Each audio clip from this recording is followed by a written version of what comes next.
Hello and welcome to Rathod Science Academy. Today in this session we are going to see current affairs of 26/7/2024. అంటే ఈరోజు ఏంటంటే 26 July 2024లో వచ్చిన current అఫైర్స్ని మనం తెలుగులో ఈ క్లాస్లో చూడబోతున్నాము. సో నేను ఇక్కడ వచ్చేసి బోత్ హైదరాబాద్ ఎడిషన్ తీసుకుంటున్నాను అండ్ విజయవాడ ఎడిషన్ తీసుకుంటున్నాను. ఎందుకంటే చాలామంది స్టూడెంట్స్ టీఎస్పిఎస్సికి అలాగే ఏపీపీఎస్సికి ప్రిపేర్ అవుతున్నారు కాబట్టి ఇద్దరిని దృష్టిలో పెట్టుకొని రెండు పేపర్స్ అయితే తీసుకోవడం జరుగుతుంది. సో ఫస్ట్ వచ్చేసి హైదరాబాద్ ఎడిషన్ తీసుకుని అందులో ఉన్న ఇంపార్టెంట్ ఆర్టికల్స్ అని అనలైజ్ చేసిన తర్వాత మోస్ట్లీ ఆ రెండు సేమే ఉంటాయి చాలా వరకు, కానీ కొన్ని స్టేట్ రిలేటెడ్ న్యూస్ మాత్రం కొంచెం చేంజ్ అనేది జరుగుతుంది కాబట్టి అవి ఒకసారి లాస్ట్లో విజయవాడ పేపర్ కూడా చూపించడం జరుగుతుంది. ఓకే, క్లియర్ కదా? సో ఇప్పుడు మనం ఫస్ట్ ఫ్రంట్ పేజ్కి వెళ్తే మనకి ఇప్పుడు మంచి ఆర్టికల్ ఇచ్చారండి. ఇది ఏంటంటే సుప్రీంకోర్టు జడ్జ్మెంట్ గురించి. ఇది ఏం చెప్తుంది అంటే states have unlimited right to tax mineral rich lands. So ఈ కేసుని మీరు అర్థం చేసుకోవాలి అంటే 1989కి మీరు వెళ్ళాలా. సో మనకేంటంటే ఈ మైన్స్ని మినరల్స్ని కంట్రోల్ చేయడానికి మనకు ఒక యాక్ట్ అనేది ఉండడం జరిగింది అనమాట. ఓకే, సో ఇప్పుడు మనం ఈ ఆర్టికల్ ఏంటో క్లియర్గా చూద్దాము.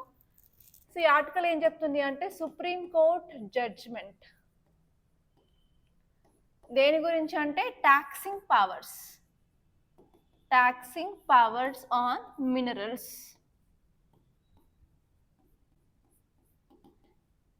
ఎవరికి ఉంది అధికారం అని చెప్తుంది. ఎవరున్నారు మనకి ఇక్కడ? సెంట్రల్ గవర్నమెంట్ ఉంది, నెక్స్ట్ వచ్చేసి స్టేట్ గవర్నమెంట్ ఉంది. సో ఒక్కసారి మీరు ఏంటంటే మీరు బ్యాక్కి వెళ్ళినట్టయితే, బ్యాక్ అంటే ఎప్పుడు 1989లో అప్పుడు సుప్రీంకోర్టు ఏం చెప్పింది అంటే సెంట్రల్ గవర్నమెంట్కి అథారిటీ అనేది ఉంది ఈ ట్యాక్సింగ్ పవర్లో అని చెప్పడం జరిగింది. సో అక్కడ ఏం చేసిందంటే స్టేట్స్కి మాత్రం ఓన్లీ రాయల్టీ మాత్రమే విధించాలి, ట్యాక్సింగ్ పవర్స్ అని సెంట్రల్ గవర్నమెంట్కి ఉండడం జరుగుతుంది అని చెప్పింది అనమాట. ఓకే, దాని తర్వాత ఏంటి అంటే 2004లో కూడా ఈ కేసు అనేది చూడడం జరిగింది, కానీ అక్కడ క్లియర్ కట్ జడ్జ్మెంట్ అయితే రాలేదు. అండ్ ఇప్పుడు వచ్చేసరికి 2024లో ఇప్పుడు సుప్రీంకోర్టు ఏం చెప్పింది అంటే ఈ ట్యాక్సింగ్ పవర్స్లో స్టేట్కి మాత్రం అధికారం ఉంది, స్టేట్కి అన్లిమిటెడ్ పవర్ ఉంది అని చెప్పడం అయితే జరిగింది. సో ఈ ఆర్టికల్ వచ్చేసి ఏంటి అంటే మనకి జిఎస్ పేపర్ 2 పాలిటీలో చదువుకుంటాము, ఎందుకంటే పాలిటీలో వచ్చేసరికి మనం జ్యుడిషియరీ, సుప్రీంకోర్టు, హైకోర్టు అవన్నీ చదువుతాం కదా. సో అక్కడ మనం దీన్ని చూడొచ్చు. అదే కాకుండా నెక్స్ట్ వచ్చేసరికి మినరల్స్, మైన్స్ అనేవి మనకి GS1 జియోగ్రఫీలో కూడా చదువుకుంటాం కదా. సో అక్కడ కూడా మీరు ఈ ఆర్టికల్ని చదవడం చేయొచ్చు అనమాట. సో ఇలా మనం 2 టాపిక్స్ని ఇక్కడ కనెక్ట్ చేయొచ్చు. సో ఒక్కసారి ఈ ఆర్టికల్ని డీటెయిల్గా చూసినట్టయితే ఈ గనుల మరియు ఖనిజాల చట్టం ద్వారా పార్లమెంట్ ఈ అధికారాన్ని పరిమితం చేయలేమని పేర్కొంటూ ఖనిజాలు అధికంగా ఉన్న భూములపై పన్ను విధించే అపరిమిత హక్కు రాష్ట్రాలకు ఉందని భారత సుప్రీంకోర్టులోని 9 మంది న్యాయమూర్తుల రాజ్యాంగ ధర్మాసనం 8:1 తీర్పును వెల్లడించింది. అంటే ఏంటంటే ఇప్పుడు ఆ కేసు 1989కి సంబంధించి తర్వాత 2004లో కూడా హియరింగ్ జరిగింది, కానీ మన క్లియర్ కట్గా జడ్జ్మెంట్ అనేది ఇవ్వలేకపోయారు. సో ఇప్పుడు ఏంటంటే 2024లో ఇప్పుడు 9 జడ్జ్ బెంచ్ అనేది చేయడం జరిగింది.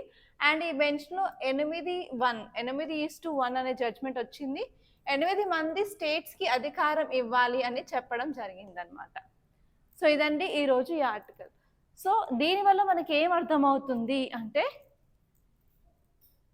స్టేట్స్ని కూడా ఎంపవర్ చేయడానికి జ్యుడిషియల్ చూస్తుంది అని అర్థమవుతుంది. ఓకే, సో ఇక్కడ మనకి ఏంటంటే స్టేట్స్ కూడా ఎంపవర్మెంట్ అనేది వచ్చింది ఇప్పుడు.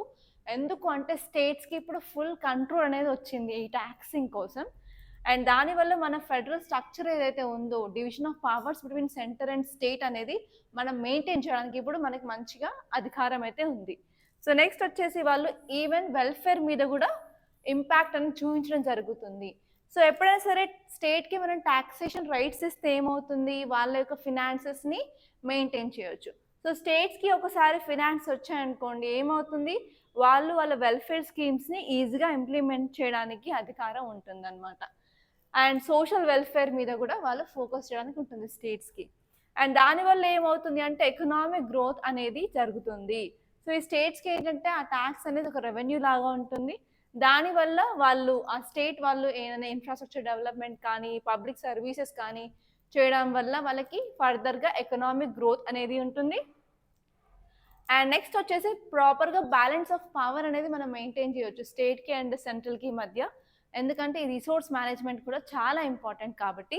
అండ్ నెక్స్ట్ వచ్చేసి ఈ రాయల్టీస్ అనేవి ఏంటంటే ఎప్పుడైనా సరే కాంట్రాక్ట్ తీసుకున్నప్పుడు జస్ట్ ఆ కాంట్రాక్ట్కి సంబంధించి నార్మల్గా కొంచెం రాయల్టీ అంటే గిఫ్ట్ లాగా ఇవ్వడం జరుగుతుంది.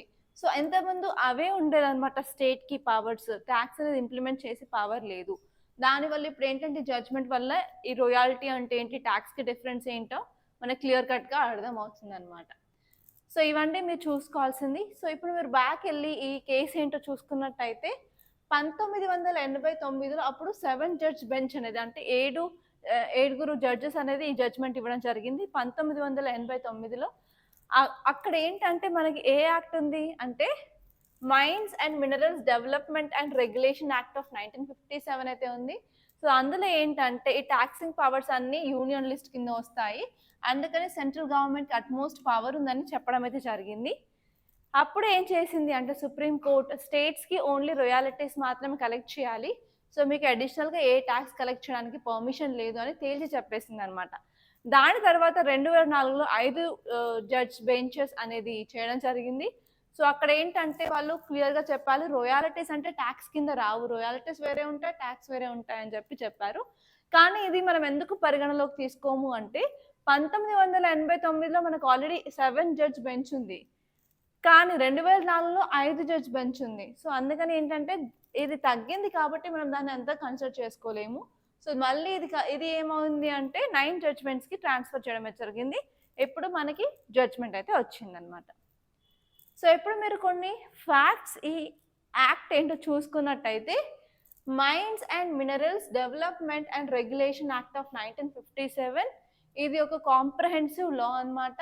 సో ఇది మన ఇండియన్ పార్లమెంట్ అనేది మైనింగ్ సెక్టార్ అంటే ఖనిజాల యొక్క థింగ్స్ని అన్నిటిని రెగ్యులేట్ చేయడానికి అయితే తీసుకురావడం జరిగింది. ఎప్పుడు అంటే 1957వ సంవత్సరం. సో దీనికి తగ్గ ఆబ్జెక్టివ్స్ ఏంటి అంటే ప్రైమరీ ఆబ్జెక్టివ్ ఏంటి అంటే act is to regulate the mining operations and development of minerals under control of union and states. Okay, and ఇప్పుడు మీరు ఈ యాక్ట్లో ఉన్న ఇంపార్టెంట్ ప్రొవిజన్స్ ఏమేమి చెప్తుంది అంటే ఫస్ట్ ఎవరు రెగ్యులేట్ చేయొచ్చు, ఎవరు డెవలప్మెంట్ చేయొచ్చు అని. సో ఇక్కడ సెంట్రల్ గవర్నమెంట్కి ఎక్స్క్లూజివ్ పవర్ అనేది ఇవ్వడం జరిగింది, అండ్ వాళ్ళు సైంటిఫిక్ డెవలప్మెంట్ కూడా చేయొచ్చు అన్నట్టు ఈ యాక్ట్లో ఇచ్చారు. అదే కాకుండా కన్సెషన్ సిస్టమ్ అనేది గ్రాంట్స్ కూడా ప్రొవైడ్ చేయొచ్చు, అందులో మనకి లైసెన్సెస్ కానీ మైనింగ్ లీజెస్ కానీ కూడా మాట్లాడడం అయితే జరిగింది.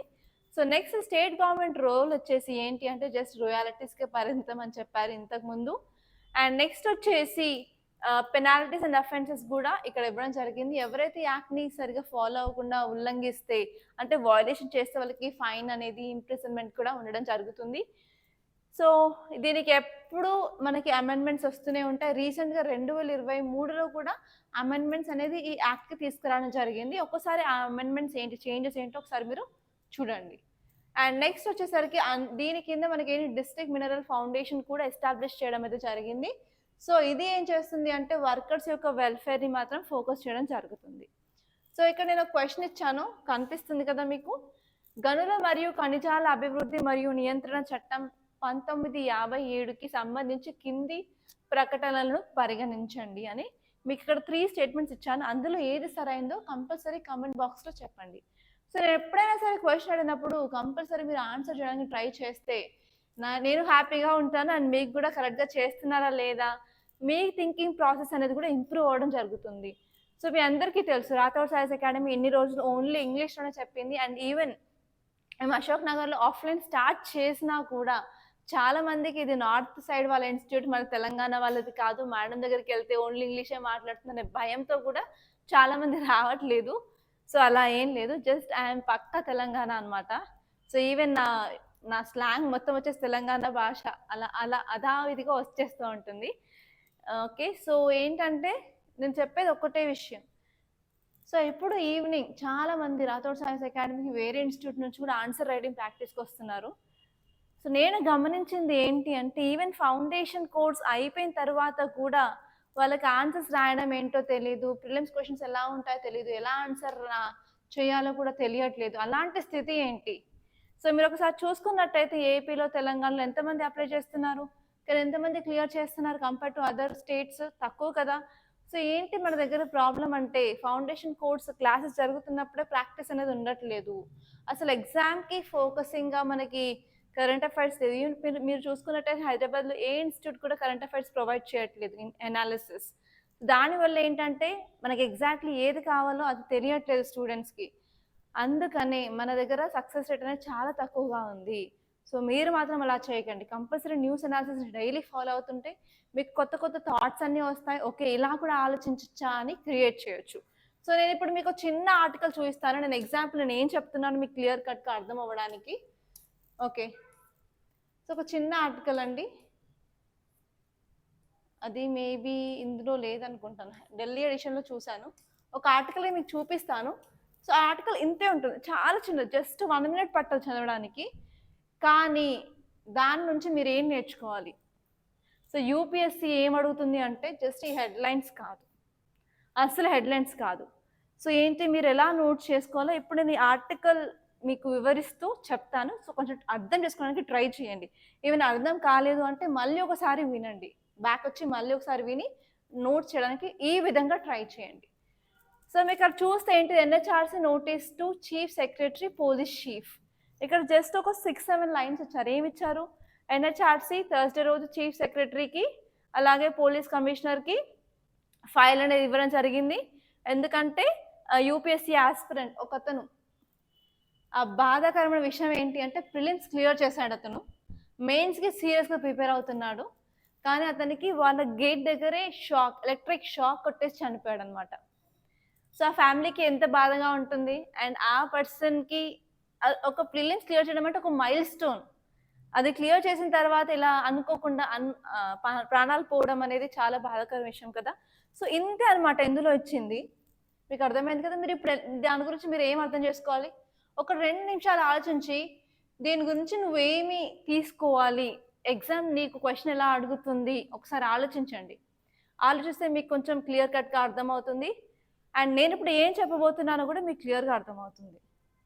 సో ఇదన్నమాట. ఇప్పుడు మీరు ఒక 5 మినిట్స్ జాగ్రత్తగా క్లాస్ విన్నట్టయితే అసలు యూపీఎస్సీకి ఎలా ప్రిపేర్ అవ్వాలో మీకు క్లియర్ కట్గా అర్థమవుతుంది.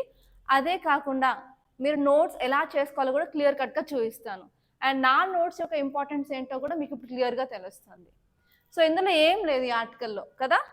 సో ఇప్పుడు మీరు చూసుకున్నట్టు ఈ ఆర్టికల్ ఏం చెప్తుందంటే సోమవారం నాడు జరిగిన యూపీఎస్సీ ఔత్సాహిక విద్యుఘాతానికి సంబంధించి 2 వారాల్లోగా నివేదిక ఇవ్వాలని కోరుతూ జాతీయ మానవ హక్కుల commission chief secretary and police commissioner Tata power DDL చైర్మన్లను నోటీసు జారీ చేసింది. సో ఇంతవరకే ఉంది మీ న్యూస్ పేపర్ ఆర్టికల్లో. సో మీకు అర్థం చేసుకోవాల్సింది ఏంటిదంటే ఎన్హెచ్ఆర్సీ రోల్. ఎన్హెచ్ఆర్సీ అంటే నేషనల్ హ్యూమన్ రైట్స్ కమిషన్. అది ఎందుకు ఉంది? హ్యూమన్ రైట్స్ని ప్రొటెక్ట్ చేయడానికి ఉంది. అంటే దానిపైన చేస్తుందా లేదా? అది ఏం చేస్తుంది? ఇప్పుడు ఇన్వెస్టిగేషన్ చేయడానికి రెడీగా ఉంది. ఎందుకంటే ఇక్కడ ఆ స్టూడెంట్ యొక్క రైట్స్ అనేది వయలేట్ అయ్యాయి, అతను ప్రాణాలు కోల్పోయాడు కాబట్టి. అండ్ నెక్స్ట్ వచ్చేసి ఇక్కడ అకౌంటబిలిటీ ఆఫ్ అఫీషియల్స్ కూడా ఇంపార్టెంట్. ఏంటి ఎన్హెచ్ఆర్సీ అంటే ఇప్పుడు రిపోర్ట్స్ ఎవరెవరికి పంపించింది? ఇక్కడ వచ్చేసరికి చీఫ్ సెక్రటరీకి పంపించింది, అలాగే పోలీస్ కమిషనర్ కూడా పంపించింది కదా. అంటే హైయర్ అథారిటీస్ ఏం చేస్తున్నారు, మీరు ఎలా అకౌంటబుల్, మీరు అకౌంటబుల్ కాదా, చదివినాక జవాబుదారీతనం అని ఇక్కడ అడగడం జరిగింది. అండ్ నెక్స్ట్ వచ్చేసరికి ఇంపాక్ట్ ఆన్ ఆస్పిరెంట్స్. సో ఇలా యూపీఎస్సీ ఆస్పిరెంట్ చనిపోవడం వల్ల ఏంటంటే ఇప్పుడు ఎవరైనా సరే ఢిల్లీకి మూవ్ అవ్వాలి అంటే ఇలాంటి ఇన్సిడెంట్స్ జరిగినప్పుడు మూవ్ అవుతారా? మీకు అంత ధైర్యం ఉంటుందా? లేకపోతే మీ పేరెంట్స్ మిమ్మల్ని ముందుకు పంపిస్తారా? పంపించారు కదా. సో ఏంటంటే మనం ఎక్కడైనా సరే ఏ పరిస్థితుల్లో అయినా సరే ఈ భూమి మీద సేఫర్ ఎన్వైరన్మెంట్ అనేది ప్రొవైడ్ చేయాలి అని కూడా మీరు ఇక్కడ రాయొచ్చు. అండ్ నెక్స్ట్ వచ్చేసి ఇలా ఎలక్ట్రిక్ షాక్లు జరుగుతూ ఉన్నాయి. ఎస్పెషల్లీ పబ్లిక్ ఏరియాస్లో ఏంటంటే చాలా సేఫ్టీగా ఉండాలి. ఫర్ ఎగ్జాంపుల్ మీరు ఏదైనా పార్క్స్ కానీ షాపింగ్ మాల్స్ కానీ ఎక్కడికైనా వెళ్ళినప్పుడు ఏంటంటే ఇలాంటివి జరగకుండా ఎస్పెషల్లీ అథారిటీస్ అనేవి ప్రాపర్గా కేర్ తీసుకోవాల్సిన అవసరం ఉంది. అదే కాకుండా ఏంటి అంటే వాళ్ళు డెడ్ లైన్ కూడా ఇవ్వడం జరిగింది. అంటే ఏంటంటే వాళ్ళు ఎప్పుడైనా సరే ప్రాబ్లం జరిగినప్పుడు వాటికి తొందరగా సొల్యూషన్ రావాలి, జస్టిస్ తొందరగా ప్రొవైడ్ చేయాలని కూడా వాళ్ళు ఫోకస్ చేస్తున్నారు. ఎందుకంటే justice delayed is called as justice డినేడ్ అంటారు కాబట్టి.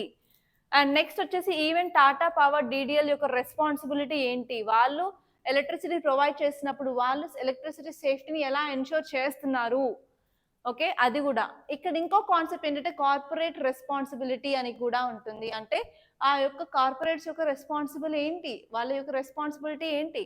సో ఇలాగే ఎక్కడైనా సరే ఎలక్ట్రిసిటీ లీక్ అవుతూ ఉంటే అలాగే ఇగ్నోర్ చేస్తూ ఉంటారా, లేకపోతే ఆ తప్పుని సరిదిద్దుకోవడానికి ట్రై చేస్తారా, వాళ్ళు ఎలాంటి మెజర్స్ తీసుకోవాలి. సో అది కార్పొరేట్ సోషల్ రెస్పాన్సిబిలిటీ కదా, ఎందుకంటే పబ్లిక్ సేఫ్టీ కూడా వాళ్ళని ప్రొవైడ్ చేయాల్సిన అవసరం అయితే ఉంది, రైట్. అండ్ నెక్స్ట్ వచ్చేసి ఈవెన్ పీపుల్కి కూడా అవేర్నెస్ అనేది ప్రొవైడ్ చేయాలి, ఎస్పెషల్లీ సేఫ్టీ రెగ్యులేషన్స్ ఎలా మెయింటైన్ చేయాలి, కమ్యూనిటీ అడ్వకేసీ ఎలా మెయింటైన్ చేయాలి, సో మన ఇన్ఫ్రాస్ట్రక్చర్ని ఎలా మెయింటైన్ చేయాలి, అకౌంటబిలిటీ ఎలా అని.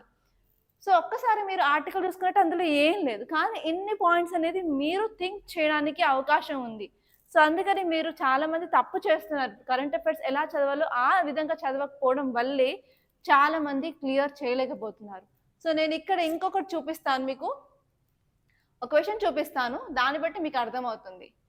సో ఇక్కడ క్వశ్చన్ చూసుకున్నట్టయితే which of the following statements regarding NHRC is are are correct. So even మీకు లక్ష్మీకాంత్లో కూడా క్లియర్ కట్గా ఎన్హెచ్ఆర్సీ గురించి నాన్ కాన్స్టిట్యూషనల్ బాడీస్లో ఉంటుంది చాప్టర్ కదా. సో ఇక్కడ ఏంటంటే ఫస్ట్ పాయింట్ వచ్చేసి NHRC was established under protection of human rights of 1993. So అందరికీ తెలుసు ఈ యాక్ట్ ప్రకారం దాన్ని ఎస్టాబ్లిష్ చేశారు అని, అందులో ఏ డౌట్ లేదు, ఈవెన్ లక్ష్మీకాంత్లో కూడా క్లియర్గా ఇచ్చారు. And next one is the chairman of NHRC must be retired chief justice of India. That means మీకు మెంబర్స్ చూసుకున్నట్టయితే వాళ్ళు మెంబర్ ఉన్నారని క్లియర్గా తెలుస్తుంది. సో నెక్స్ట్ వచ్చేసి NHRC can only investigate cases referred to it by government. So ఈ కేసుని government refer చేసిందా ఇప్పుడు, కానీ ఈ పాయింట్ మీకు ఎక్కడా లేదు లక్ష్మీకాంత్లో కూడా. సో ఇలా మీరు న్యూస్ పేపర్ ఆర్టికల్స్ చూసినప్పుడు మీరు ఎలా గెయిన్ చేస్తున్నారు నాలెడ్జ్, ఆ నాలెడ్జ్ని కూడా యూపీఎస్సీ టెస్ట్ చేయడం జరుగుతుంది అని ఇక్కడ ప్రాక్టికల్గా చూపించడానికి ట్రై చేస్తున్నాను నేను అంతే. సో ఇలా చూస్తున్నప్పుడు మీరు ఆర్టికల్స్ ఇలా ఎలక్ట్రికేషన్ అయినప్పుడు గవర్నమెంట్ రిఫర్ చేస్తుంది ఎన్హెచ్ఆర్సీని కాదు కదా. సో ఎన్హెచ్ఆర్సీ అనేది స్వతహా ఎక్కడైనా హ్యూమన్ రైట్స్ వయలేషన్ అయినప్పుడు అదే వెళ్ళి కేసుని ఇన్వెస్టిగేట్ చేయడం అనేది జరుగుతుంది. సో ఈ స్టేట్మెంట్ కూడా కరెక్ట్ అనమాట. సో ఇలా మనకి యూపీఎస్సీలో కన్ఫ్యూజన్ అనేది క్రియేట్ అవుతుంది. సో మీకు ఏంటి అంటే 2-3 స్టేట్మెంట్స్ ఇస్తారు, ఒక స్టేట్మెంట్ మనకు క్లియర్గా తెలుసు, మనం ఎక్కడ చదువు ఉంటాము, లైక్ మన స్టాండర్డ్ సిలబస్లో స్టాండర్డ్ బుక్స్లో ఉంటుంది, లేకపోతే మన క్లాస్లో చదువు ఉంటాము. కానీ 1-2 స్టేట్మెంట్స్ వచ్చేసి ఇలా క్రిటికల్గా లేకపోతే మన నాలెడ్జ్ అప్లై బేస్డ్గా ఉంటాయి. సో అందుకని ఏంటంటే ఈసారి యూపీఎస్సీ ఎగ్జామ్ నార్మల్గా ఈజీగా వచ్చినా కూడా చాలా మంది క్లియర్ చేయలేకపోయారు, ఎందుకంటే కాన్సెప్ట్ క్లారిటీ అసలు న్యూస్ పేపర్ని సరిగ్గా చదవకపోవడం వల్ల. మీకు అర్థమైందా నేను చెప్పేది ఏంటో, క్లియర్గా మీకు అర్థమయ్యేలాగా వివరించి చెప్తున్నాను. సో మీకు ఈ విధంగా చదవాలి, ఓకే నేను తప్పు చేస్తున్నాను అని అనిపిస్తే కంపల్సరీ ఎవరు తప్పు చేస్తున్నారో జస్ట్ కమెంట్ చేయండి ఇట్స్ మీ అని, లేకపోతే ఈవెన్ లైక్ చేయండి మన క్లాస్ని, అంతే. ఓకే, సో ఇప్పుడు మనం కొన్ని బేసిక్స్ చూద్దాము. బేసిక్స్ వచ్చేసి ఏంటంటే ఈ హ్యూమన్ రైట్స్ కమిషన్ అనేది ఒక స్టాట్యుటరీ బాడీ, అంటే ఏదైనా యాక్ట్ ఆర్ చట్టం వల్ల దాన్ని ఎస్టాబ్లిష్ చేయడం వల్ల దాన్ని మనం స్టాట్యుటరీ బాడీ అని అంటామన్నమాట. సో ఇది ఎప్పుడు వచ్చిందంటే 1993లో ఆన్ అక్టోబర్ 12 1993వ సంవత్సరంలో వచ్చింది ఇది. సో ఇది ఏ యాక్ట్ మూలాన వచ్చింది అంటే protection of human rights act 1993 ప్రకారం వచ్చిందనమాట. సో మీరు కాంపోజిషన్ చూసుకున్నట్టయితే మనకి చీఫ్ జస్టిస్ ఆఫ్ ఇండియా ఉంటారు, లేకపోతే జడ్జ్ ఆఫ్ సుప్రీం కోర్ట్ అనేది చైర్పర్సన్గా ఉండడం అయితే జరుగుతుంది.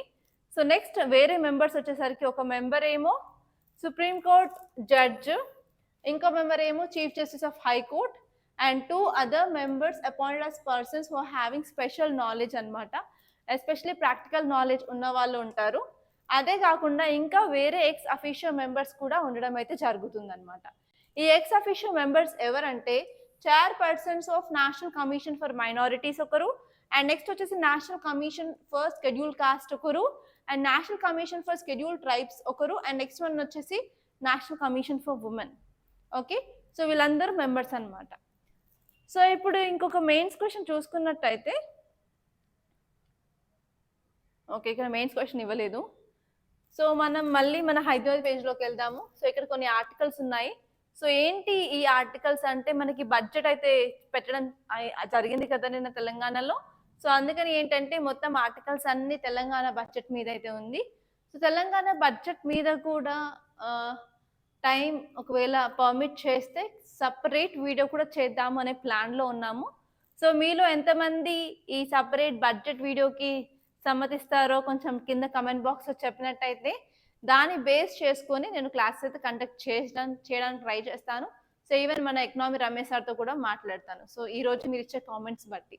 Okay, so as soon as possible ఈరోజు నైట్ వరకల్లా మీ రిప్లైస్ ఇవ్వడం జరిగితే సో నేను సార్తో ఈరోజే మాట్లాడేస్తాను. సో ఇప్పుడు మీరు ఆర్టికల్ చూసుకున్నట్టయితే వాళ్ళు ఏంటంటే ఫ్రీ బస్ రైడ్ స్కీమ్ మీద కూడా మళ్ళీ ఈసారి కూడా బడ్జెట్ అనేది ప్రొవైడ్ చేశారు. దానివల్ల ఏంటంటే ఆడవాళ్ళకి చాలా యూజ్ అవుతుంది అని చెప్పడం అయితే జరిగింది. సో ఇక్కడ చూసుకుంటే ఎడ్యుకేషన్ బడ్జెట్ అనేది 11.5% అనేది ఇంక్రీజ్ చేశారు లాస్ట్ ఇయర్తో పోలిస్తే. సో ఎప్పుడైనా సరే ఎడ్యుకేషన్, హెల్త్ అండ్ స్కిల్స్ మీద ఫోకస్ చేయడం వల్ల ఏంటంటే ఆ యొక్క స్టేట్ యొక్క ఎకనామిక్ డెవలప్మెంట్ అనేది పెరుగుతుంది అని చెప్పచ్చు. అండ్ ఇంకా ముందుకు వెళ్ళినట్టయితే అన్ని ఆర్టికల్స్ అన్ని బడ్జెట్ మీదే ఉన్నాయి. సపరేట్గా అన్ని ఒక్కొక్కటి చూద్దాము బడ్జెట్ క్లాస్లలో. సో ఇక్కడ మీరు స్టేట్స్ పేజ్లో కూడా అంత ఇంపార్టెంట్ అయితే ఏం అనిపించలేదు నాకు ఈరోజు. అండ్ ఈరోజు ఫ్రైడే కాబట్టి స్పాట్ లైట్ వస్తుంది, మెట్రో ప్లస్ వస్తుంది. అవి చూడక్కర్లేదు, జస్ట్ అవి ఇగ్నోర్ చేసేసేయండి.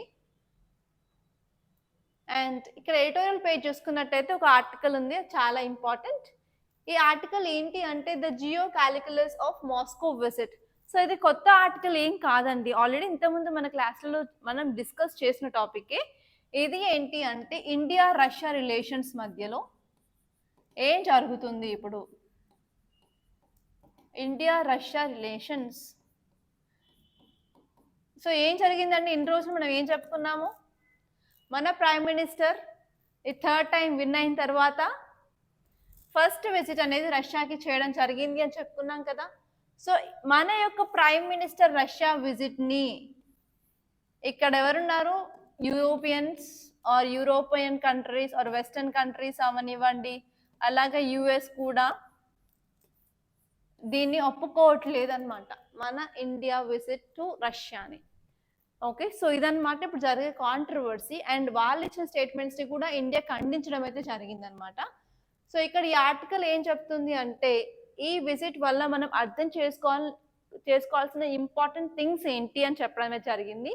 సో ఈ ఆర్టికల్ వచ్చేసి మనకి జిఎస్ పేపర్ 2 ఇంటర్నేషనల్ రిలేషన్స్లో మనం చదువుకోవడం అయితే చేస్తాం కదా. సో ఇంటర్నేషనల్ రిలేషన్స్లో ఇండియా రష్యా రిలేషన్స్ వచ్చేసి ఇండియా బైలాటరల్ రిలేషన్స్లో పార్ట్ వచ్చేసి ఇండియా బైలాటరల్ రిలేషన్స్లో ఇది పార్ట్ అనమాట. సో ఇక్కడ మీరు చూడాల్సిన అంశాలు ఏంటి అంటే ఫస్ట్ మ్యాప్ ఓపెన్ చేయండి, మీ అట్లాస్ ఓపెన్ చేసేసి రష్యా ఎక్కడుంది. సో మన వరల్డ్లో అతి పెద్ద కంట్రీ ఏంటి అంటే రష్యా, అవునా. సో ఈ రష్యాతో బౌండరీ షేర్ చేసుకుంటున్న కంట్రీస్ ఏంటి, అలాగే వాటర్ బాడీస్ ఏమేమి ఉన్నాయి అని కూడా మీరు చూసుకోవాల్సిన అవసరం అయితే ఉంది కంపల్సరీ.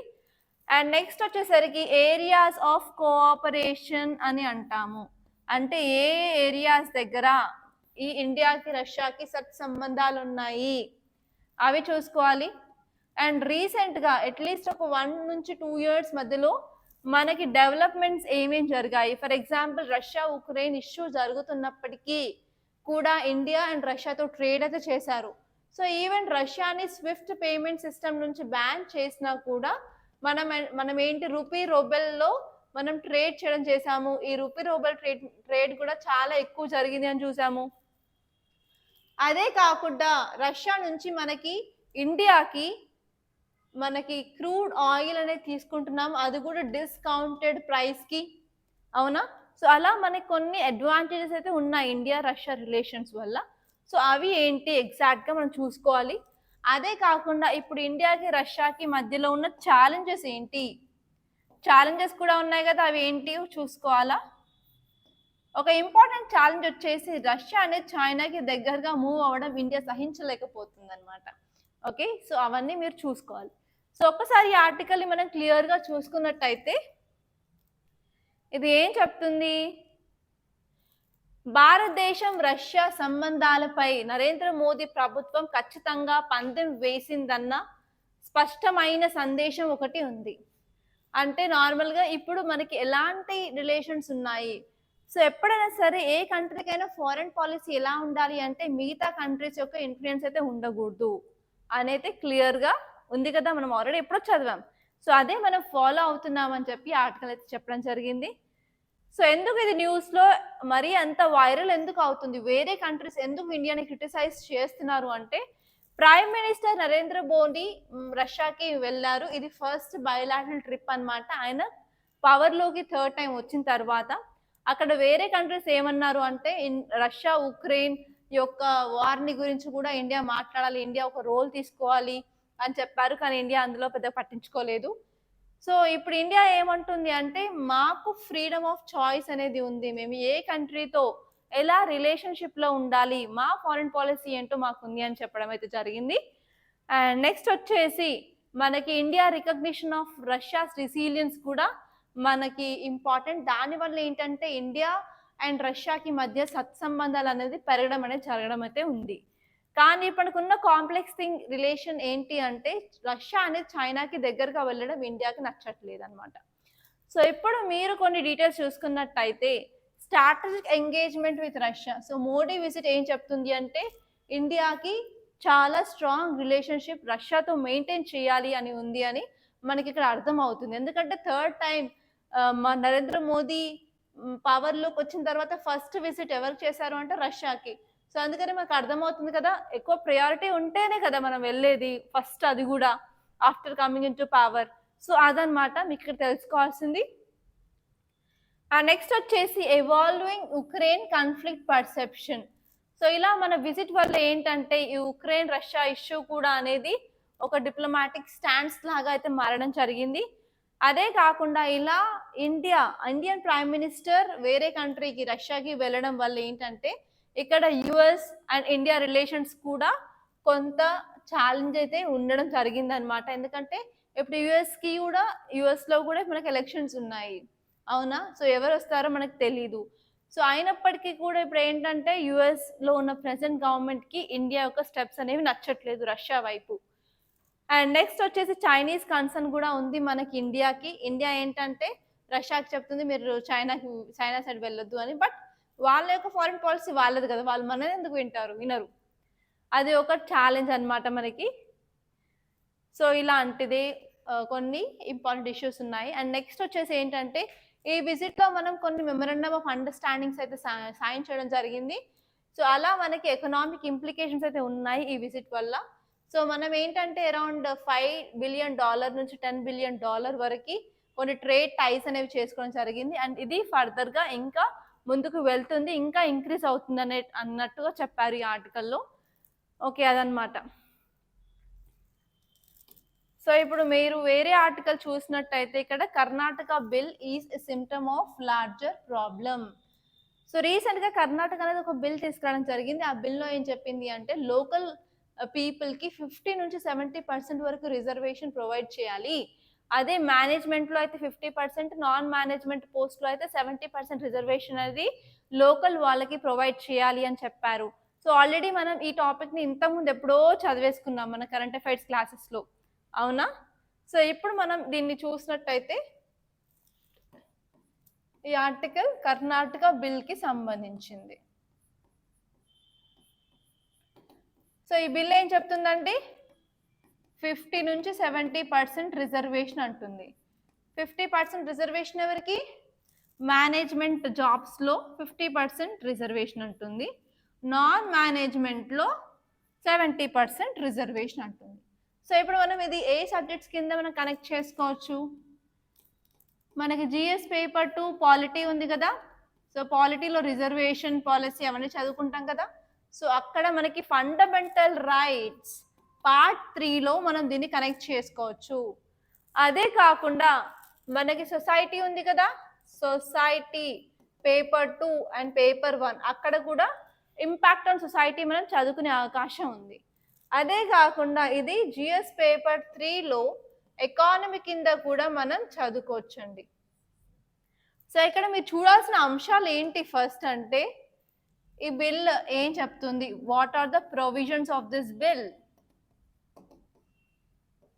అండ్ దీని వల్ల ఇంపాక్ట్ ఏం ఉండబోతుంది. ఇంపాక్ట్ వచ్చేసరికి మనం పాజిటివ్ చదవాల్సి ఉంటుంది, నెగటివ్ కూడా చదవాల్సి ఉంటుంది. అదే కాకుండా ఈ బిల్ని ఇంప్లిమెంట్ చేయడానికి ఆ కర్ణాటక యొక్క స్టేట్ గవర్నమెంట్కి ఎలాంటి ఛాలెంజెస్ ఉండబోతున్నాయి. ఓకే, అదే కాకుండా మనకు ఒక కాన్సెప్ట్ అయితే ఇక్కడ ఉంది. ఆ కాన్సెప్ట్ ఏంటంటే సన్స్ ఆఫ్ సాయిల్ కాన్సెప్ట్ అనేది. సో ఈ సన్స్ ఆఫ్ సాయిల్ కాన్సెప్ట్ అంటే ఏంటో కూడా మీరు క్లియర్గా చూడాలా. ఈ సన్స్ ఆఫ్ సాయిల్ కాన్సెప్ట్ మళ్ళీ ఇక్కడ పాజిటివ్స్ ఉంటాయి, నెగటివ్స్ ఉంటాయి, ఇవన్నీ కూడా ఒకసారి మీరు క్లియర్గా చూసుకోవడం అయితే చేయాలి.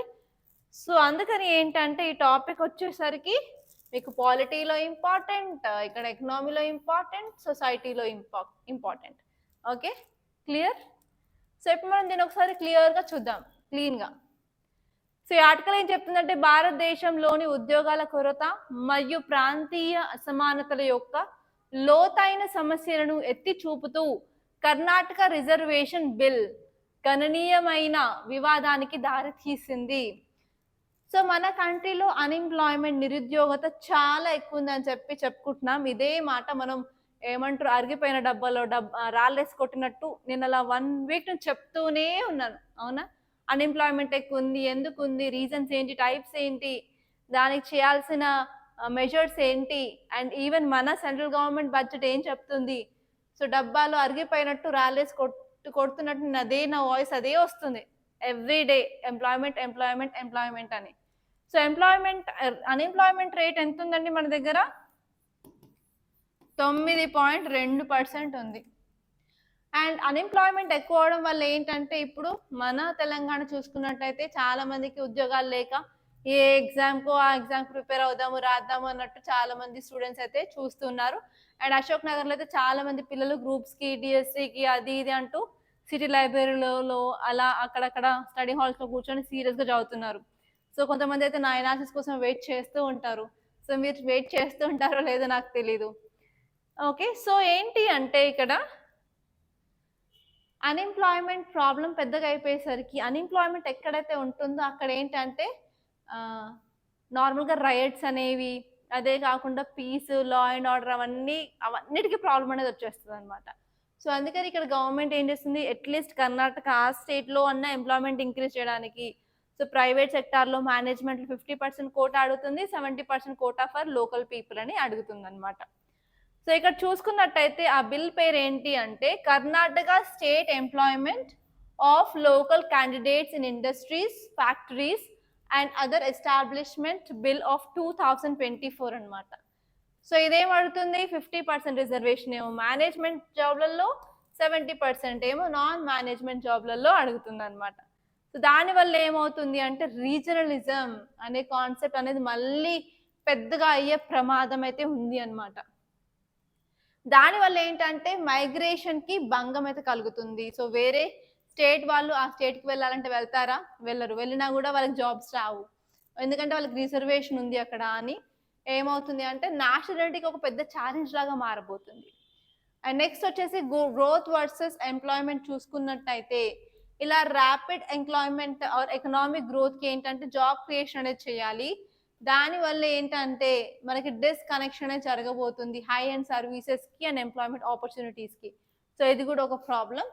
అదే కాకుండా ఇప్పుడు మీరు చూసుకున్నట్టయితే మైగ్రేషన్ అనేది డిస్ట్రెస్ అయిపోతుంది, అంటే మైగ్రేషన్ని ప్రాపర్గా ఎంకరేజ్మెంట్ అనేది ఉండదు.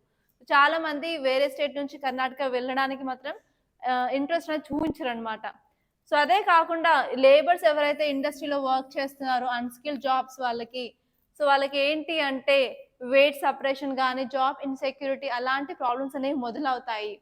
అండ్ నెక్స్ట్ వచ్చేసి accountability in governance, local reservation initiatives proper accountability లేకపోవడం వల్ల కూడా ఏంటంటే అన్ఎంప్లాయ్మెంట్ ప్రాబ్లమ్స్ అనేది ఎక్కువగా జరుగుతూ ఉంటాయి. సో దానివల్ల మనకి ఇప్పుడు కావాల్సింది ఏంటి అంటే కాంప్రహెన్సివ్ సొల్యూషన్ అనేది కావాలి. అదే కాకుండా ఇప్పుడు రిజర్వేషన్ అని అనకుండా ఏంటంటే అక్కడ ఉన్న యూత్కి స్కిల్ అనేది ప్రొవైడ్ చేయాలి, లేకపోతే ట్రైనింగ్ అనేది ప్రొవైడ్ చేయడం వల్ల కూడా ఏంటంటే మనం ఇంప్రూవ్ చేయొచ్చు స్కిల్స్ని. అండ్ నెక్స్ట్ వచ్చేసి మన డిబేట్ అనేది తీసుకురావాలి, ఇలాంటి చేయడం అవసరమా లేదా అని. అండ్ నేను ఇక్కడ ఒక మెయిన్స్ క్వశ్చన్ అయితే ఇచ్చాను. సో అట్లీస్ట్ ఒక 5 to 10 పాయింట్స్ దాని గురించి మీకు ఏం అర్థమైందో రాయడానికి ట్రై చేయండి అంతే, అంతకుమించి ఏం లేదు. సో ఒక 100 మంది క్లాస్ చూస్తున్నట్టయితే అట్లీస్ట్ నా క్లాసెస్ ఒక 2-3 యూజ్ అవుతున్నా కూడా నేను చాలా హ్యాపీగా ఫీల్ అవుతాను. సో పొద్దు నుంచి పడ్డ శ్రమ అంతా నాకేంటి మీరు హ్యాపీగా మీరు చదువుకుంటున్నారు అని నాకు తెలిస్తే చాలు, హ్యాపీగా నిద్రపోవచ్చు ఆ రోజు. సో కంపల్సరీ నా ఈ వీడియోస్ మీకు యూజ్ అవుతుందా లేదా అనేది మాత్రం నాకు కమెంట్ బాక్స్లో చెప్పండి. అదే కాకుండా ఈ వీడియోస్ని మీరు షేర్ అయితే చేయండి మీ ఫ్రెండ్స్కి కానీ మీ కాలేజ్ మేట్స్కి కానీ, ఆర్ ఎల్స్ ఎవరైనా సరే మీరు స్టడీ హాల్లో కూర్చున్నట్టయితే మీ స్టడీ హాల్ స్టూడెంట్స్కి రిఫర్ చేయండి. అలాగే మీరు స్టడీ లైబ్రరీస్లో వెళ్తున్నారు, ఫర్ ఎగ్జాంపుల్ సెంట్రల్ లైబ్రరీకి వెళ్తున్నారు అంటే అక్కడ మీ ఫ్రెండ్స్కి అట్లీస్ట్ ఒక 10-20 మందికి షేర్ అయినా చేయండి. సో అలా షేర్ చేయడం వల్ల ఏమవుతుందంటే ఈ వీడియో రీచ్ అనేది పెరుగుతుంది. అప్పుడు ఏంటంటే ఇంకా నాకు ఎంకరేజ్మెంట్గా ఉంటుంది. సో ఇంకా ఎన్నెన్నో మంచి విషయాలు మీతో చెప్పాలి అని అనిపిస్తుంది అనమాట. సో ఫైనల్గా ఇది మీకే యూజ్ అవుతుంది. అండ్ నెక్స్ట్ టెక్స్ట్ అండ్ కంటెక్స్ట్లో ఒక ఆర్టికల్ చూసానండి, ఇది చాలా బాగా అనిపించింది. సో ఇది కూడా కొత్తదేం కాదు, ఇది కూడా పాతదే. India's illegal coal mining problem. So మీరు ఒక 4-5 డేస్ బ్యాక్ న్యూస్ అనాలిసిస్ చూసినట్టయితే గుజరాత్లో ఏంటంటే ఊపిరి ఆడక సో సో ఇది లేబర్స్ ఉంటారు కదా ఎవరైతే వర్క్ చేస్తారో కోల్ మైనింగ్లో, వాళ్ళు చనిపోవడం అనేది జరిగింది అనమాట. సో అందుకని మనకి illegal coal mining problem in India అని ఆర్టికల్ అయితే టెక్స్ట్ అండ్ కంటెక్స్ట్లో రావడం జరిగింది. సో ఇక్కడ మీరు డైమెన్షన్స్ చూసుకున్నట్టయితే కీవర్డ్ ఏంటండి, ఇల్లీగల్ కోల్ మైనింగ్, అదే కదా కీవర్డ్ వచ్చేసి ఇల్లీగల్ కోల్ మైనింగ్.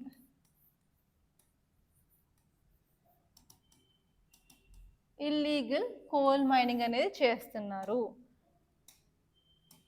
ఓకే, ఇది ఇల్లీగల్ అనమాట కోల్. సో ఇది మీరు ఏ సబ్జెక్ట్ కింద చదువుకోవడానికి వీలుగా ఉంది? సో మనకు జిఎస్ పేపర్ 1 జియోగ్రఫీలో మనకి రీసోర్సెస్ మినరల్స్ టాపిక్ ఉంటుంది కదా. సో అక్కడ మీరు కోల్ గురించి చదువుతారు, కోల్ రిజర్వ్స్ ఎక్కడ ఉన్నాయి మన ఇండియాలో, ఏ స్టేట్లో ఎక్కువ కోల్ రిజర్వ్స్ ఉన్నాయి, కోల్ మైనింగ్ ఎలా జరుగుతుంది, వాటికి సంబంధించిన చట్టాలు ఏ ఉన్నాయి అవన్నీ చదువుకుంటారు కదా. సో అదే కాకుండా కోల్ వచ్చేసరికి మనకి 4 రకాలు ఉంటాయండి. కోల్ వచ్చేసి మనకి 4 రకాలు ఉంటాయి. ఒకటి వచ్చేసి యాంథ్రసైట్ కోల్ అంటాము, నెక్స్ట్ వచ్చేసి బిటుమినస్ కోల్ అంటాము, లిగ్నైట్ కోల్ అంటాము, నెక్స్ట్ వచ్చేసి పీట్ అంటాము. ఇది ఏంటంటే కార్బన్ కంటెంట్ బేస్ చేసుకొని మనకి 4 రకాలైతే ఉన్నాయన్నమాట. అదే కాకుండా మనకి కోల్ మైనింగ్కి సంబంధించిన చట్టాలు ఏ ఉన్నాయి వాటి మీద కూడా మీకు అవగాహన అనేది ఉండాలి. అండ్ ఇల్లీగల్ కోల్ మైనింగ్ అంటే ఏంటి, ఎగ్జాంపుల్స్ ఎక్కడెక్కడ జరుగుతున్నాయి, సో వీటి వల్ల నెగటివ్ ఇంపాక్ట్ ఏంటి, అసలు కోల్ మైనింగ్ జరగడానికి గల కారణాలు ఏంటి, ఇవన్నీ మీరు చూసుకోవాలి. ఓన్లీ జోగ్రఫీలోనే కాకుండా సో దీన్ని మనం జిఎస్ పేపర్ 1-2 సొసైటీలో యూజ్ చేసుకోవచ్చు, అదే ఎకానమీలో కూడా యూజ్ చేసుకోవచ్చు జిఎస్ పేపర్ 3 నుంచి. ఓకే, క్లియరే కదా. సో ఇప్పుడు ఈ ఆర్టికల్ని మనం క్లియర్గా చూసుకున్నట్టయితే ఏం చెప్తుంది, భారతదేశంలో అక్రమ బొగ్గు తవ్వకాలు గణనీయమైన ప్రమాదాలను కలిగిస్తున్నాయి. ఇటీవలి సంఘటనలో అనేక మరణాలు సంభవించాయి. సో ఇటీవల అంటే వెరీ రీసెంట్గా మన గుజరాత్లో చాలా మంది లేబర్స్ అనేది చనిపోవడం జరిగింది, వాళ్ళకి ఊపిరి ఆడక. ఎస్పెషలీ మైనింగ్లో ఏంటంటే చాలా విషపూరితమైన వాయువులు అనేవి రిలీజ్ చేయడం వల్ల అక్కడ మనకు అది పీల్చిన తర్వాత మనకి ప్రాపర్గా ఊపిరి అనేది ఆడక చనిపోయారనమాట. సో ఇక్కడ వచ్చేసరికి ఈ ఇల్లీగల్ కోల్ మైనింగ్ ఎందుకు జరుగుతుంది, రీజన్స్ ఏంటి అంటే అసలు కోల్కి ఎక్కువ డిమాండ్ ఉండడం వల్ల అండ్ చాలా పేదరికం వల్ల పీపుల్కి ఎక్కడైతే జాబ్ దొరుకుతుందో అక్కడికి వెళ్తారు, వాళ్ళు సేఫా కాదా అని ఆలోచించరు. నెక్స్ట్ వచ్చేసి ప్రాపర్గా ఏవైతే రెగ్యులేషన్స్ ఉన్నాయో మైనింగ్ సంబంధించినవి అవి ప్రాపర్గా ఎన్ఫోర్స్ అనేది వాళ్ళు చేయడం లేదనమాట. సో నెక్స్ట్ వచ్చేసరికి ఏంటంటే దానివల్ల మనకి లా అండ్ ఆర్డర్ ప్రాబ్లం అనేది రావడం జరుగుతుంది, దానివల్ల క్లియర్గా దాన్ని సాల్వ్ చేయాల్సిన అవసరం అయితే ఉంది అనమాట. సో ఈ ఆర్టికల్ వచ్చేసి ఏం చెప్తుంది అంటే మనకు చాలా వరకు ఫెటాలిటీ రేట్ అనేది ఎక్కువగా ఉంటుంది, ఎందుకంటే చాలా మంది వర్క్ చేసే వాళ్ళు ప్రొటెక్షన్ ఏది ఉండదు. సో ఈవెన్ మీరు COVID-19 వచ్చినప్పుడు మీరు డాక్టర్స్ కానీ నర్సెస్ చూసుకున్నట్టయితే వాళ్ళు ఒక భూతాల్లాగా అలా ఒక డ్రెస్ వేసుకొని మాస్క్ మొత్తం A to Z జిప్పులతో కవర్ చేసుకున్నారు కదా. సో అలా ఇలాంటి మైన్స్లో వర్క్ చేసే వాళ్ళకి అసలు అలాంటి ఎక్విప్మెంట్ ఏదైనా ఉందా, అసలు ఏది ఉండదు, ప్రాపర్గా ప్రొటెక్షన్ గేర్ అనేది లేదు. దానివల్ల ఏంటంటే రెస్పిరేటరీ ఇష్యూస్ వల్ల వాళ్ళు మరణించడం అయితే జరిగిందనమాట. అండ్ ఈవెన్ మనకి ప్రాబ్లం ఏముంది అంటే డిమాండ్ ఎక్కువ ఉంది, సప్లై తక్కువ ఉంది కోల్. దానివల్ల ఇల్లీగల్‌గా కోల్ మైనింగ్ అనేది జరగడం అయితే జరుగుతుంది. సో అదే కాకుండా ఏవైతే లాస్ ఉన్నాయో అవి ప్రాపర్‌గా ఇంప్లిమెంట్ అయితే చేయట్లేదు. అది కూడా ఒక ప్రాబ్లమ్ అన్నమాట.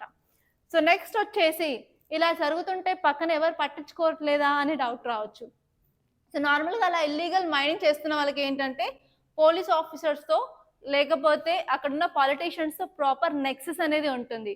సో దానివల్ల వాళ్ళని ఏం చేయలేరనమాట. సో అదే కాకుండా ఎకనామిక్ ఇన్సెంటివ్స్ కూడా ఉంటుంది. ఏంటి అంటే సో ఇలా ఇల్లీగల్‌గా మైనింగ్ చేయడం వల్ల ఏంటంటే ఆపరేషనల్ కాస్ట్ అనేది తక్కువగా ఉంటుంది. వాళ్ళకి ప్రాఫిట్ కూడా పెరగడం వల్ల ఏంటంటే ఇలాంటి చిన్న చిన్న చాలా పుట్టుకుంటూ వస్తాయి. ఓకే. ఇల్లీగల్‌గా చేయడం అనేది. ఓకే. సో ఇదండి. అండ్ అదే గాకుండా ఏంటంటే లాస్ట్‌గా ఇలా ఇల్లీగల్ మైనింగ్ చేయడం వల్ల అక్కడున్న కమ్యూనిటీకి చాలా ఇంపాక్ట్ అనేది ఉంటుంది. ఏంటంటే అక్కడ ఎన్వైర్న్‌మెంట్ అనేది పాడవుతుంది. వాళ్ళ హెల్త్ పాడవుతుంది. వాళ్ళకున్న సేఫ్టీ ప్రాపర్‌గా ఉండదు. అండ్ దానివల్ల ఏంటంటే మనకి రీఫార్మ్స్ అనేది తీసుకురావడం అనేది చెయ్యాలి అని చెప్పి ఆర్టికల్ అయితే చెప్పడం జరిగిందనమాట. ఓకే. సో ఇక్కడ నేను ఒక మెయిన్స్ క్వెషన్ ఇచ్చాను. సో దాన్ని ఒకసారి క్లియర్‌గా చూడండి. అండ్ ఇక్కడ ఒక స్కీమ్ గురించి అయితే ఇవ్వడం జరిగింది. చాలా మందికి ఈ స్కీమ్ గురించి తెలీదు.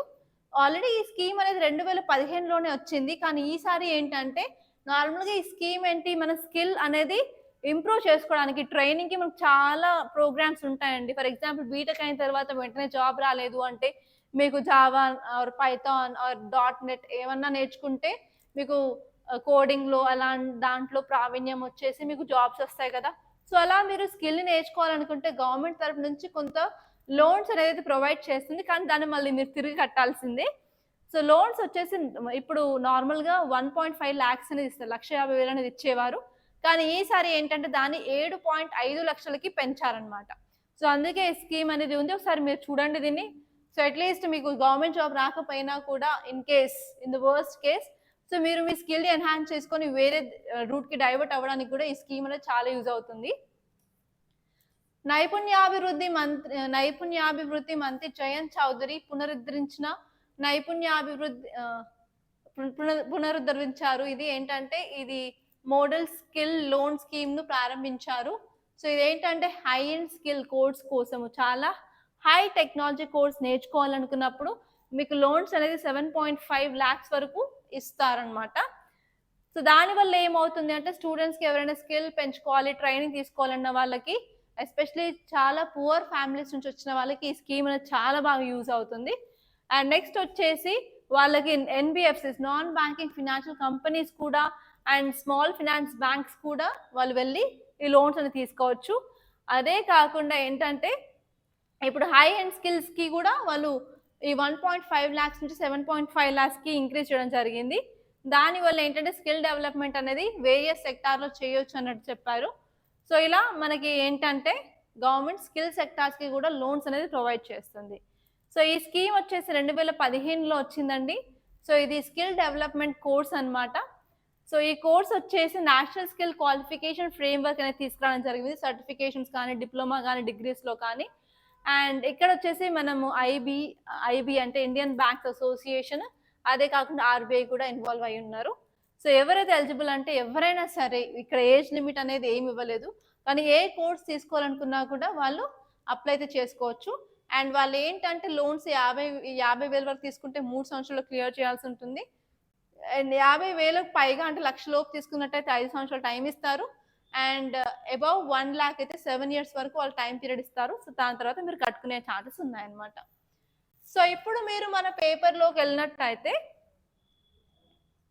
ఇక్కడ ఒక ఇంపార్టెంట్ ఇమేజ్ అయితే కనిపిస్తుంది. ఇక్కడ ఇమేజ్‌లో ఏముంది ఒక బోట్, ఒక స్నేక్ బోట్‌ని ఒక బోట్ ఉంది కదా! ఇక్కడ వాటర్ ఉన్నాయి. ఇదేంటంటే నెహ్రూ బోట్ రేస్ గురించి చెప్పడం అయితే చేస్తున్నారు. ఈ బోట్‌ని ఏమంటారు అంటే చాలా పొడవుగా సన్నగా ఉంటుంది. దాన్ని స్నేక్ బోట్ అనడం చేస్తారు. సో దాన్ని ఏంటంటే పంపా రివర్‌లో ఈ ఈ రేస్ అనేది జరుగుతుంది. ఎస్పెషల్లీ ఓనం టైంలో ఇది యూజ్ చేస్తారనమాట. సో అదొకసారి తెలుసుకోవాలి మీరు. ఇంకా వేరే ఆర్టికల్స్‌లోకి వెళ్ళినట్టయితే ఈ స్కీమ్ గురించి చెప్పాను. అండ్ నెక్స్ట్ వచ్చేసి మీరు వేరే కాంపిటేటివ్ ఎగ్జామ్స్‌కి అయితే ఇలాంటి క్వెషన్ అడుగుతారు. 2 halls in Rashtrapati Bhavan get names reflecting Republican ethos. So ఏంటంటే మన రాష్ట్రపతి భవన్‌లో 2 హాల్స్‌కి నేమ్స్ అనేవి చేంజ్ చేశారు మన ప్రెసిడెంట్ గారు. సో ఏంటి అంటే ఒకటి గణతంత్ర మండప్, ఇంకోటి వచ్చేసి అశోక్ మండప్ అన్నమాట. అవి రెండు గుర్తుపెట్టుకోండి ఒకసారి. అండ్ నెక్స్ట్ ఇక్కడ చూసుకున్నట్టయితే మనం ఎంప్లాయ్మెంట్ మీద ఫోకస్ చేస్తున్నప్పుడు మనకు ఆటోమేటిక్గా గ్రోత్ అనేది వస్తుంది. ఆల్రెడీ ఈ టాపిక్ని మనం గత 3 days నుంచి చర్చించుకుంటున్నాం కాబట్టి సో దాన్ని అంత క్లియర్గా అయితే ఎక్స్ప్లెయిన్ చేయట్లేదు. సో ఇవన్నీ మన హైదరాబాద్లో ఉన్న ఇంపార్టెంట్ ఆర్టికల్స్. సో విజయవాడకి వెళ్ళినట్టయితే first same supreme court judgement article ఉంది. అండ్ స్టేట్స్లో అంత ఇంపార్టెంట్ ఏం లేదు. ఇక్కడ చూడండి ఒక ఆర్టికల్ ఏంటంటే Sharmila urges Naidu to initiate flood mitigation measures. So మనకి వర్షాలు పెరిగాయి కాబట్టి నిన్న క్లాస్లో మనం కృష్ణా నది ఉప్పొంగుతుంది, ఒక టెంపుల్ అయితే మొత్తం సబ్మర్జ్ అయిందని చూసాం కదా.